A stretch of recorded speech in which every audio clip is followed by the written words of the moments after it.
Welcome, friends, to the Gaijin Animation Appreciation Hour with your hosts, Sig Bisley and Colt Mauser.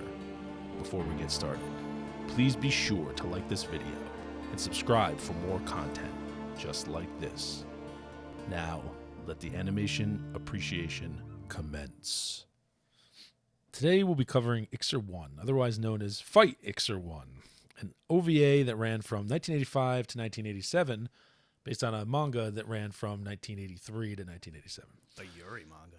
It is indeed a Yuri manga. So, although the OVA doesn't get there are quite zero that deep male into characters, like at all.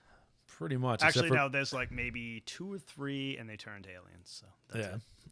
Anyway, ICZER ONE was directed by Toshiki Hirano, who also worked on Devilman Lady, Hades Project Zeorhymer, which we'll have to get to at some point, and Magic Knight Rayearth. Also worked on the Vampire Princess Miyu manga with his wife, Narumi Kakinochi.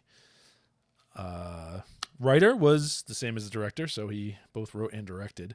Animation studio was Animation International Company, otherwise known as AIC. They did Tenchi Muyo, all the various Tenchi Muyo franchises, Record of Lodoss War TV, Godanner, Oh My Goddess, and Pumpkin Scissors, of all things. So you'll see him pop up on a lot of different anime from back in the day. So the manga was written by Aaron Ray and was published in Lemon People magazine, which was a Yuri magazine, which has a lot of, I wouldn't say well-known people that wrote for it, but a lot of fairly well-known, manga artists. It was people in the adult, anime too. industry. It was like hentai. It wasn't like It was very much a hentai It wasn't magazine. school kid Yuri. You can go look that up if you're feeling it. Another interesting thing is the mecha designs. A lot of them were done by the legendary Masami Obari, who has done Gravion, Detonator Orgun, Dan Kuga, and Dan Kuga Nova, the Fatal Fury movies, and also worked on Tekkaman Blade. Oh, they're really good too. He's got some of the better designs. I think some of the color schemes are so in this, but the designs are second It's to funny because I love the color palette for everything else. Like the mecha are all like black, gray, olive drab, like super boring. But like all the character designs are like all those between colors, like kind of like pinkish purple, like greenish blue, like almost orange red. Like for something made in 85, it like pops like crazy. It's one of the better looking things from that era for my dollar. And the color palettes for the mecha would have worked for a more realistic, grounded kind of series. Yeah, but it's just like all the aliens are crazy colors, like a lot of purples, a lot of pinks, a lot of, like I said, like that bluish green, like really bright, like neons kind of, and like, but all the mecha are super drab. So I don't know. Kind of an interesting thing. Anyway, so what the heck is ICZER ONE about besides Yuri? So there's an alien invasion by the Cthulhu. Yes, the Cthulhu. They don't necessarily look anything like Cthulhu, but the Cthulhu. And they're sending monsters to Earth to kind of take over the Earth before they arrive. The monsters seem to infest people, much like the Thing from The Thing, and then explode out of them later at the opportune moment. I miss that so much. Very much a trope back in the day. Yeah, like boomers. Like from a 13-foot foot tall robot would just blast out of a 5 foot tall human. Yeah, so good. Yeah. There's no way you could fit all the monster bits inside of a human, but it doesn't matter. They're TARDIS people. It's interesting, and again, it's got to be inspired by the Thing. There's just no way. Oh yeah, that is not. It has some of the best monster designs going too. Like they're so good. Well, especially with the really thin tentacles and stuff. It's not that weird hentai version. Speaking of Yuri, tentacles everywhere. but it's very thin, and they're flailing all about. It's very much again like the Thing. If you've seen that movie, if you haven't, aside from that go watch one it. scene of Nagisa getting like licked by that monster. It's yeah, it's really not that dirty. Yeah, there's really not. Yeah, it's not really Not a boob to be found. an overly dirty anime. Oh wait, never mind. There is. Don't they pilot naked? Yeah, they pilot naked. Sorry. Yeah, there's a little bit of naked piloting, but I mean, there's nothing really that gratuitous. It's kind of interesting for something that came out of a It's got the classic Yuri like, manga. shower butt scene. Yeah, that's a classic in a lot of stuff.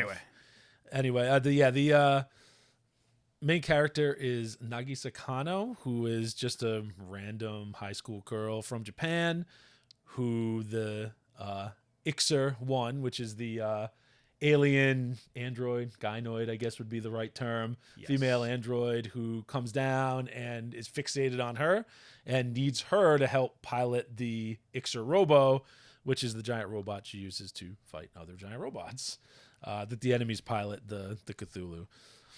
So there's also lightsabers in there. She's got a lightsaber. And I mean, it's, please don't sue because it's straight up a lightsaber. How many anime had lightsabers back in the 80s? A lot. I mean, at least them. Gundam had the good sense to keep them giant sized, you know. Yeah. But this, not so much. They didn't care. The villain's name is fantastic. Big Gold. Big Gold. Some sort of strange floating alien Big baby. Gold, which is not very big at all. Looks like it's a baby. Yeah, not very big. It's a baby in a bubble. It's very much 2001, 2010. Yeah. Space Odyssey. Yeah, I don't. True. Who knows? Again, they probably just watched a lot of sci-fi and ripped a lot of it off. Very derivative, but entertaining nonetheless. Yeah, and Nagisa is very reluctant to do anything until her, mild spoilers, parents get killed. Gee, shocking. And then that happens in a lot of these. And then she's convinced by the lure of revenge. She finally gets convinced. She doesn't want to do it, doesn't want to help. Is getting kind of forced into it, and then gets reminded about revenge and just goes, oh, yeah, I guess I will fight. And then, it really kicks off proper after that. A lot of body horror, a lot of nasty body horror, a lot of so good though. There's some masers, there's some flying tanks, like it's Godzilla with drills on the front. The Earth sucks so bad. Yeah, the Earth. It's funny because the Earth tries to mount a defense. They have random cool ship.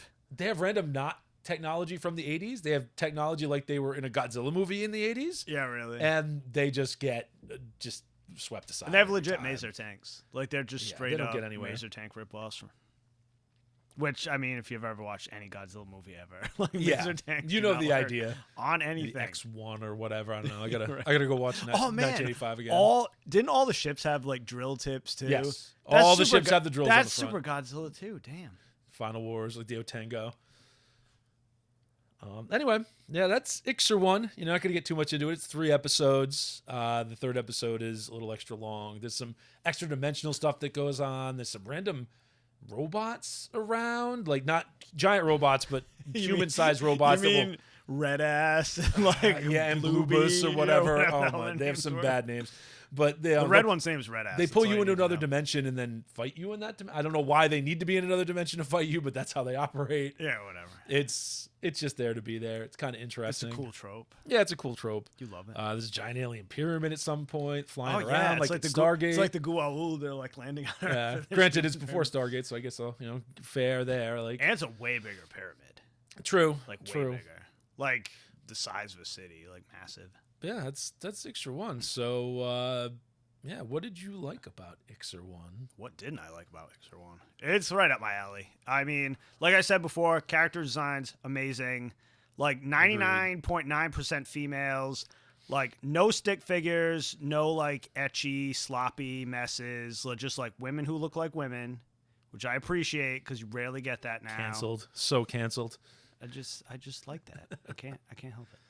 But mecha designs, I'm not gonna go. I could talk for hours and hours, but they're very good, aside from the obvious like color problems. Yeah, the color palettes are so, but they just don't match the rest of the show. Very and cool. As I said before, the color palette in this show is like one of the best out of any of these OVAs I've watched. I'd love to see it properly cleaned up, like a good. Oh God, yes.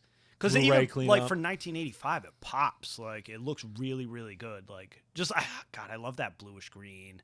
Like all those in between colors. I'm sure there's a technical term for that. Yeah. I think it looks even better though, because it's like they're kind of dark. Because all the backgrounds are really dark. Yeah. You know, like once the They pop aliens out show more. up, it's like all black and gray and like really dark purples. So to have like that like really bright like blue and pink and that, like, it just looks cool. I don't know. Yeah. So I got to agree with you on the character designs. Very good. They actually gave a crap. They look different. You know, it's not Gundam Seed here where, you know, you swap around some hair and some eye colors and you could have every Such a character in meme, the but show. it's so true. I like that Nagisa acts like a high school girl would act in this situation. Like, I don't want anything to do with any of this. Get the crap away from Get me. me the hell out of here. Like, this is ridiculous. So that was good. That was pretty realistic. I also like that she had to work for it to get better and get stronger. She didn't just, like, get magic powers. Like, she gets a little bit stronger as the series goes on. It's really good arc for, like, a 3... Well, that's 2 half-hour episodes, like a 40-minute episode. It's a very simple arc, but it makes sense. Makes perfect sense. It's good. Story-wise, it's actually one of the better ones. I mean, I love Bao, but like it wasn't that, you know, it wasn't complicated. It was too short, though. Yeah, it was too short. This has a little more room to breathe. You know, it's like we said about Plastic Little needing more room to breathe. This at least gives you 3 episodes. It doesn't feel overlong. It's basically the length of a movie. Kind of perfect, actually. Altogether, it's kind of the right length, right? It's less than 2 hours total, but that's the perfect length. And there are sequels. We're not going to talk about the sequels. Haven't really watched the sequels in a long time. Don't even know if I've seen all the sequels. What's hilarious? But there are sequels out there. What's hilarious is we mentioned before that he worked on Magical Knight Ray Earth, and if you don't know anything about Ray Earth, it's like isekai, magical girl, like super fantasy style, not a friggin' robot to be found in the entire universe. So like they cover pretty much the entire manga in the first season. But then they do a second season of it that's directed by this guy. And all of a sudden, they all have giant robots that they pilot, and the main villain looks exactly like Exzer One, which is hilarious to me. Yeah, there's definitely some crossover going on. Oh, wicked bad. For sure. It's pretty funny. For sure. So anything you disliked about it? Nah. I have no bitches about Exzer One.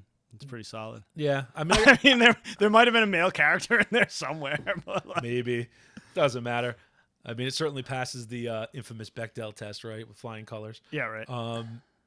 Dislikes, I would say, you know, the final battle is a little anticlimactic. That's a problem with most of these. Yeah, 99%. It's never going to live up to the hype. And then the ending, the style. I'm not going to spoil the ending. Don't spoil the ending. But the ending is of a style that I hate that style of ending.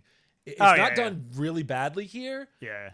It's not the worst, you know, example of this that I've seen, but not the worst just offender. The style of ending that I just despise. Like, Yeah. if I watched a 52 episode series and it had this ending, I'd be very upset. But it was only 3 episodes. So But it was only 3 episodes, and it's and not they the worst do thing. like a million sequels, so it's not you get the sequels, so you know it's not the worst thing in the world.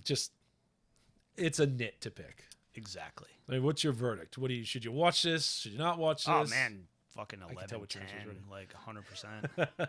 It's what it might just be nostalgia, but it's one of my favorites from back in the day. So Yeah, I enjoy it. I'd probably go 7 out of 10. I mean, if you're into giant robot stuff, if you're into horror, body horror, you're gonna like it. Spreads it out pretty good though. Got a good mix, there's not but a ton of robot fighting. I mean, cool designs, but they don't really beat it to death. There's a lot of actual story, like characters, you know, interaction. But to me, like, you know, if I'm going to tell you to watch something from the mid 80s that's cyberpunkish, robotish, I'm going to tell you to watch Bubblegum Crisis every time. That's not really. Exzer isn't really cyberpunky. Like, yeah, it is. It is.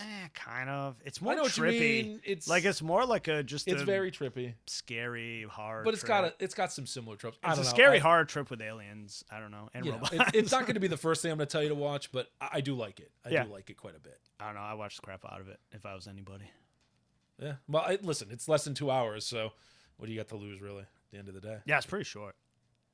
Like I thought we were gonna have to split it up into 2 nights, but we hammered right through it. Yeah, it'll. You know, I will say that. You know, we intended to kind of watch the first one and then maybe, you know, watch the second one another day, whatever, and then just ended up blasting right through it. So that says something that, you know, it was entertaining enough to push you along and watch the whole thing. So, Definitely. yeah, I mean, it's a recommend for sure. Well, that's all for today, everyone. We'd like to thank all of you for tuning into another episode of the Gaijin Animation Appreciation Hour. Please remember to like and subscribe, and may your entertainment be always well entertaining.